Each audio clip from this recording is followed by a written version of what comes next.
Item ಯಾವುದೇ ಇರಲಿ try ಮಾಡಿ ಆಚಿ ಚಿಕನ್ ಮಸಾಲಾ. ಆಚಿ ಚಿಕನ್ ಮಸಾಲಾ. ಕುಮಾರ್ ಅವರೇ, ನೀವು ಹೇಳಬೇಕು, ಸರ್ಕಾರದ ಕಾರ್ಯದರ್ಶಿ ಶಾಲಿನಿ ರಜನೀಶ್ ಅವರು ಆತಂಕ ಬೇಡ ಅನ್ನುವಂಥ ಭರವಸೆಯನ್ನು ಕೊಟ್ಟಿದ್ದಾರೆ.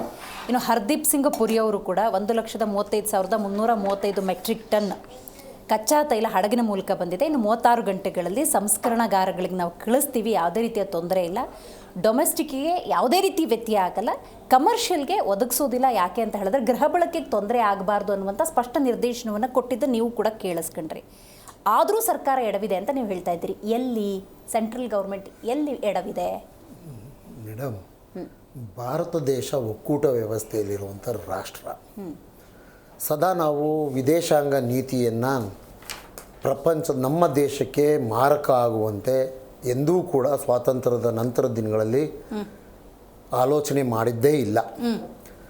ನಾವು ಯಾವುದೇ ಸಂದರ್ಭದಲ್ಲೂ ಯುದ್ಧ ನೀತಿ ಅಂತ ಬಂದಾಗ ಪಾರಂಪರಿಕವಾಗಿ ನಾವು ಯಾವ್ಯಾವ ದೇಶಗಳಲ್ಲಿ ನಮ್ಮ ಫ್ರೆಂಡ್ಲಿ ಇದಿತ್ತು, ಸ್ನೇಹಿತ ಭಾವನಾ ಸಂಬಂಧಗಳೇನಿತ್ತು ಅವನ್ನು ಎಂದೂ ಕಡ್ಕೊಂಡಿರಲಿಲ್ಲ ನಾವು.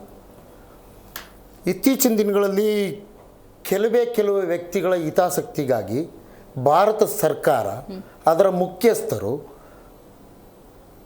ಯಾರಿಗೋಸ್ಕರ ಕೆಲಸ ಮಾಡ್ತಿದ್ದಾರೆ? ಯುದ್ಧ ಪ್ರಾರಂಭವಾಗುವ ಮೊದಲ ದಿನ ಒಂದು ರಾಷ್ಟ್ರಕ್ಕೆ ಹೋಗಿ ಭೇಟಿ ಆಗ್ತಾರೆ. ಪಾರಂಪರಿಕವಾಗಿ ನಮ್ಮ ಜೊತೆಗೆ ಸಂಬಂಧ ಇಟ್ಕೊಂಡಿದ್ದಂಥ ದೇಶ ಏನು ಅರ್ಥ ಮಾಡ್ಕೋಬೇಕು? ಮಾರನೇ ದಿನ ಯುದ್ಧ ಪ್ರಾರಂಭ ಆಗುತ್ತೆ. ಏನು ಅನ್ಕೊಬೇಕು? ಆ ದೇಶ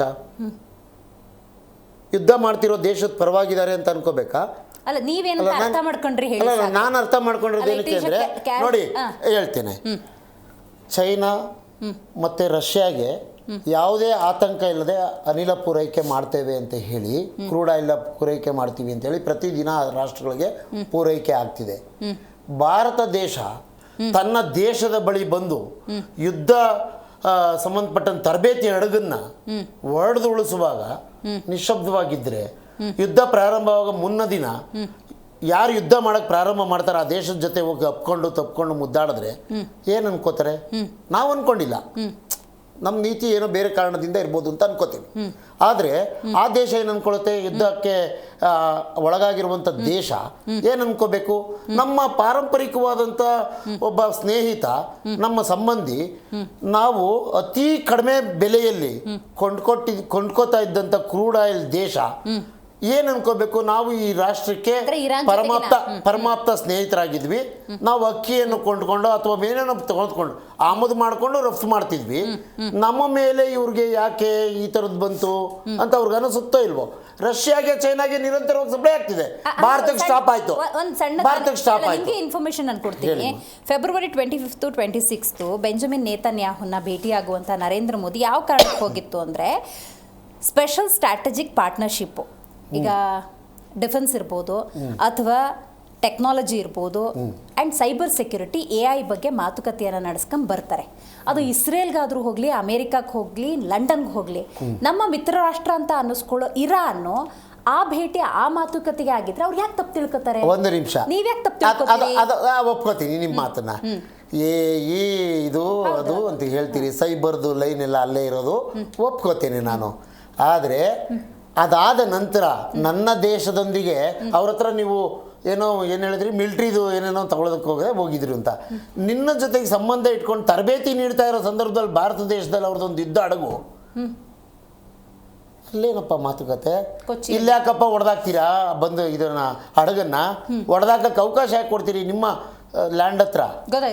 ಇಲ್ಲಿ ನೋಡಿ ಮೇಡಮ್, ಇದು ವ್ಯತ್ಯಾಸ ಆಗೋದಕ್ಕೆ ಕಾರಣ ಇದು ಬಹಳ ಮೂಲವಾದ ಕಾರಣ. ಅದು ರಷ್ಯಾಕ್ಕೆ ಚೈನಾಕ್ಕೆ ಅವರು ನಿರಂತರವಾಗಿ ಆಯಿಲ್ ಸಪ್ಲೈ ಮಾಡ್ತಿದ್ದಾರೆ, ಯಾವುದೇ ತೊಂದರೆ ಆತಂಕ ಕೊಟ್ಟಿಲ್ಲ. ಭಾರತ ದೇಶಕ್ಕೆ ತೊಂದರೆ ಆತಂಕ ಆಯಿತು. ಕಾರಣ ನಿಮ್ಮ ನೀತಿ, ವಿದೇಶಾಂಗ ನೀತಿ ಸ್ಪಷ್ಟವಾಗಿ ಇಲ್ಲದೆ ಇರುವ ಭಾರತ ದೇಶದ ಈ ನೇತೃತ್ವ ವಹಿಸಿರುವಂಥ BJP ಸರ್ಕಾರದ ಸರ್ವೋಚ್ಚ ನಾಯಕ 56 ಇಂಚಿದೆ ಮತ್ತು ವಿಶ್ವಗುರು ತೆಗೆದುಕೊಂಡ ತಪ್ಪು ನಿರ್ಣಯಗಳಿಂದ ಭಾರತ ದೇಶದ ನಾಗರಿಕರು ಇವತ್ತು ಸಂಕಷ್ಟಕ್ಕೆ, ಆತಂಕಕ್ಕೆ ಒಳಗಾಗಿರುವಂಥ ಪರಿಸ್ಥಿತಿಯನ್ನು ಹಿಂದೆ ಎಂದೆಂದೂ ಭಾರತಕ್ಕೆ 70 ಮಾತ್ರ ವರ್ಷಗಳಲ್ಲಿ ತೊಂದ್ರೆ ಆಗಿದ್ರೆ ಇಲ್ಲದೆ ಇರುವ ಬೇರೆ ರಾಷ್ಟ್ರಗಳು- ಭಾರತಕ್ಕೆ ಮಾತ್ರ ನಾನು ಹೇಳ್ತಾ ಇದ್ದೀನಿ. ಯಾಕೆಂದ್ರೆ ನಾನು ಭಾರತದ ಪ್ರಜೆ, ಬೇರೆ ರಾಷ್ಟ್ರದ ಬಗ್ಗೆ ನಾನು ಮಾತನಾಡ್ತಾ ಇಲ್ಲ. ಬೇರೆ ರಾಷ್ಟ್ರಗಳಿಗೂ ಆತಂಕ ಆಗಿದ್ರೆ ಆತಂಕಕ್ಕೆ ಒಳಗಾಗದೇ ಇರೋ ತರ ನಿಮ್ಮ ನೀತಿಯನ್ನು ರೂಪಿಸ್ಕೋಬೇಕಿತ್ತು. ನಿನ್ನ ತಪ್ಪಿನಿಂದ ನನ್ನ ದೇಶದ ಜನರು ಯಾಕೆ ಆತಂಕಕ್ಕೆ ಒಳಗಾಗಬೇಕು ಮೇಡಮ್? ಬೆಂಗಳೂರಲ್ಲಿ 40% ಹೋಟ್ಲು ಬಂದಾಗಿದೆ ಅಂತ ನೀವು ಹೇಳಿದ್ರಿ. ಮುಂಬೈ ಪರಿಸ್ಥಿತಿ ಏನಿದೆ, ಮಡ್ರಾಸ್ ಪರಿಸ್ಥಿತಿ ಏನಿದೆ, ತಮಿಳುನಾಡು ಪರಿಸ್ಥಿತಿ ಏನಿದೆ, ಆಂಧ್ರದಲ್ಲಿರೋ ಪರಿಸ್ಥಿತಿ ಏನಿದೆ, ಕಾಶ್ಮೀರದಿಂದ ಕನ್ಯಾಕುಮಾರಿ ತನಕ ಎಲ್ಲ ರಾಜ್ಯಗಳಲ್ಲೂ ಸೇಮ್ ಪರಿಸ್ಥಿತಿ. ಆಯ್ತಪ್ಪ, ಆತಂಕ ಇಲ್ಲ ಅಲ್ವಾ? ಇವ್ರು ಎಷ್ಟೊಂದು ತರಿಸ್ತಾ ಇದ್ದೀವಿ, ಅದಿದೆ ನಮ್ಮ ಹತ್ರ. ಫೆಬ್ರವರಿ 7ಕ್ಕೆ 95 ದಿನಗಳಿಗಾಗುವಷ್ಟು ಅನಿಲ ಪೂರೈ ನಮ್ಮ ಹತ್ರ ಸ್ಟಾಕ್ ಇದೆ ಅಂತ ಹೇಳಿದ್ರು. ಫೆಬ್ರವರಿ 8ಕ್ಕೆ ಹೇಳ್ತಾರೆ 75 ಇದೆ ಅಂತ. ಮೊನ್ನೆ ಹೇಳ್ತಾರೆ 25 ದಿನಕ್ಕಾಗೋಷ್ಟಿದೆ ಅಂತ. ಇದನ್ನ ಹೊರಗಡೆ ಹೇಳಿದ ಮಾತಲ್ಲ. ಒಂದ್ ನಿಮಿಷ, ನೀವು ಮಾತಾಡಲ್ಲ. ನಾವು ಇವತ್ತು ನೀವೇನೇ ಮಾತಾಡಿ ನಾನು ಕೇಳಿಸ್ಕೊ ಮಾತಾಡಿ. 2 ದಿನದಿಂದ ಹೇಳ್ತಾರೆ. ಅದು ಅಂಕಿಅಂಶಗಳನ್ನ ಹೇಳೋದು ಎಲ್ಲೋ ರಸ್ತೆಯಲ್ಲ, ಮಾಧ್ಯಮದ ಮುಂದೆ ಅಲ್ಲ, ಸಂಸತ್ತಲ್ಲಿ ಹೇಳ್ತೀರಿ ನೀವು. ಸಂಸತ್ತಲ್ಲಿ ಹೇಳಿದ ಮಾತನಂತೆಯೇ ನೀವು ದೇಶ ನಡ್ಸಕ್ ಆಗ್ತಿಲ್ವಲ್ಲ? ಯಾಕೆ?